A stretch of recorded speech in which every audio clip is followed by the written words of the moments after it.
इस वर्ष हमारे लिए जरूर ये बहुत उपलब्धि वर्ष रहा, जहाँ की समान नागरिक संहिता का कानून इस वर्ष हमने प्रदेश में लागू किया। राष्ट्रीय खेलों का आयोजन हुआ, ऑपरेशन कालनेमी राज्य के अंदर चलाया गया, जो आज पूरे देश के अंदर जिसकी सराहना हो रही है। और इसी प्रकार से हमने कई सारे एक्ट भी बनाए। हमने राज्य के अंदर मदरसा एक्ट समाप्त करने का भी निर्णय लिया है।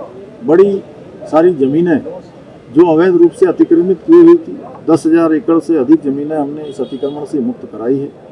अनेक विकास के काम भी हमने आगे बढ़ाए हैं। विकास के कामों में भी उत्तराखंड को पूरे देश के अंदर एक उदाहरण माना गया है, चाहे वो खनन सुधार का क्षेत्र हो, जिसमें भारत सरकार ने हमको 200 करोड़ रुपए की धनराशि प्रोत्साहन राशि के रूप में प्रदान की है, 100 करोड़ के रूप में। वहीं हमने अपना रेवेन्यू भी पिछले 2 सालों में बहुत तेज़ी से आगे बढ़ाया है। जो रेवेन्यू हमारा 400 करोड़ के आसपास हुआ करता था, वो रेवेन्यू हमारा 1200 करोड़ पहुंच गया है। एक बड़ी उपलब्धि इस क्षेत्र में हमारी रही है।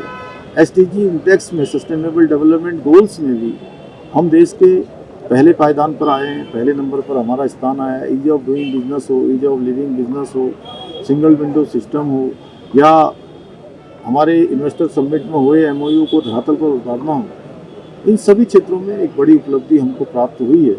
आने वाले समय में हमको जहां 2027 के प्रारंभ में ही कुंभ मेले का भी आयोजन होना है हरिद्वार में, हमें उसके लिए भी तैयारी करनी है। ऐतिहासिक रूप से हमारी यात्राएं और अच्छी हों। शीतकालीन यात्रा जो हमने प्रारंभ की है, वह भी सुशासन की दृष्टि से और प्रशासन की दृष्टि से हर क्षेत्र में हम नवाचारों को अपनाएंगे। उत्तराखंड हिंदुस्तान का श्रेष्ठ राज्य बने, उसमें हर एक उत्तराखंडी का अपना योगदान हो, उसके लिए हम सबका आह्वान भी करेंगे। और ये वर्ष हमारा और उपलब्धियों भरा वर्ष हो, ऐसी मेरी भगवान से परमपिता परमेश्वर से प्रार्थना।